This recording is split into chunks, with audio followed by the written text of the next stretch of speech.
coming from all the way behind yesterday. It's the overwhelming story. Let's jump to some NBA conversation. Jaylen Brown didn't play for the Celtics yesterday, which gave Jayson Tatum an opportunity to sort of step into the middle of everything. And boy, did he rise to that. Jayson Tatum scored 32 points yesterday, and the Celtics put together a pretty impressive win against the Charlotte Hornets team that has been playing great. The 32 was the most points that Tatum has scored since he returned from the Achilles injury, his first 30-point game of the season, obviously. And so we got Monica McNutt and Alan Hahn here for a little conversation about that. I hope that you're all right there. It's great. I was like, oh my gosh, you're not getting a lot of sleep. No, it's a great show this morning. Let's go. Jayson Tatum.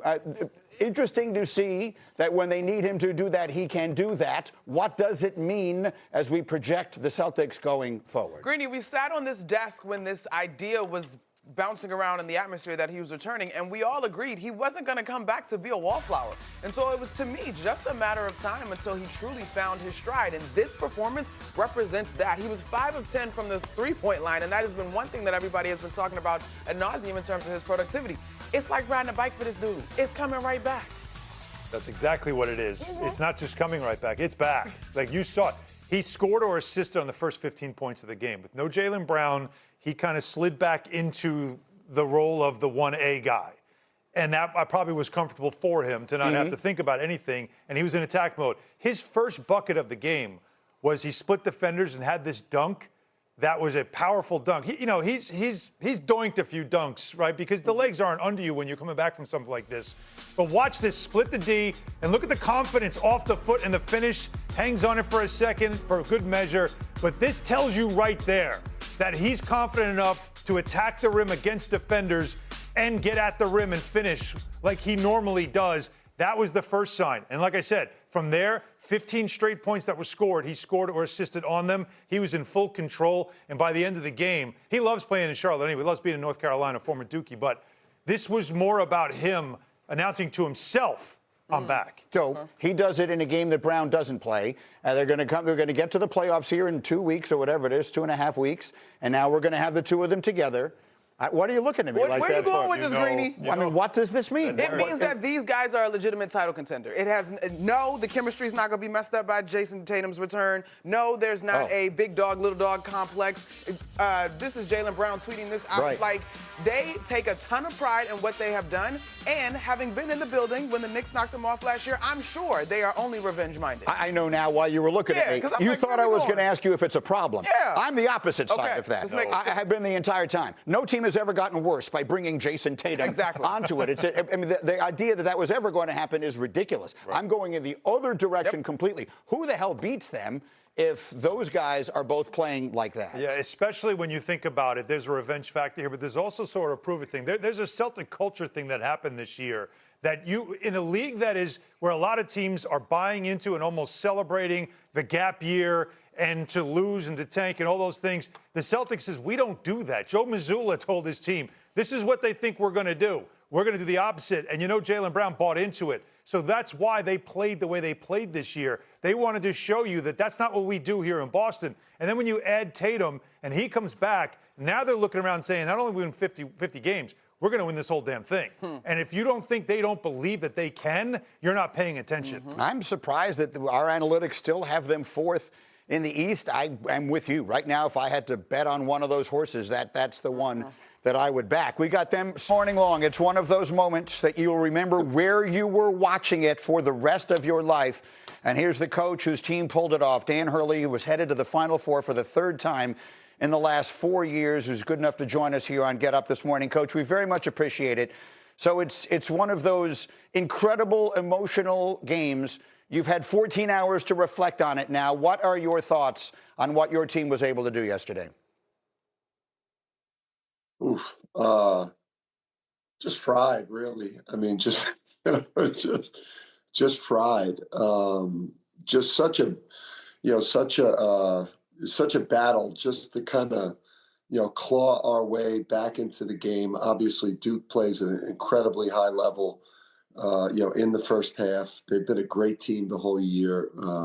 The Boozer boys, just that team. And, for us, we just, we just fought and clawed, and we kind of never stopped competing and just talked about, just trying to put them in a position to put some real game pressure on them. And that if we just kind of, kept kind of, possession by possession, just kept battling that, we'd have a chance to walk them down and put ourselves in position to, to try to steal it. For anyone who didn't watch the game yesterday, has just seen the final seconds, Duke led by as many as 19. They were really in control of this game, certainly through that entire first half, Coach, and your team was shooting the ball so badly. Take me to the conversations. It's one thing for a coach to say, we can do this, we can do that. What were you hearing from your players during that second half stretch when you did walk them down? I mean, as coaches and players, like we've all been in dead locker rooms and in dead huddles before where that your team is cooked and, that they don't believe. And at halftime, I was kind of happy with their demeanor in there. They were like a little bit frustrated, a little bit angry, but really, really determined. And, and in the second half huddles, I mean, the group knew that we were getting great shots. They knew that, we had made the right defensive adjustments. We were being a lot more disruptive. Obviously Tarish Reed was dominating the game. We just needed just a couple threes to fall, and we were getting great threes.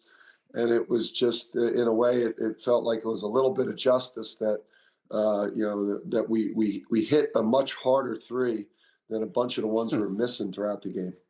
So let's go to the final sequence. After the made free throw and the press, we've had Seth Greenberg and Jay Williams and Jay Billis and everybody breaking this play down from both sides of it. Here you are, the coach of the team that comes out on the right side. Take us through exactly what your defensive strategy is there, what you were trying to get done, and ultimately what you saw happen.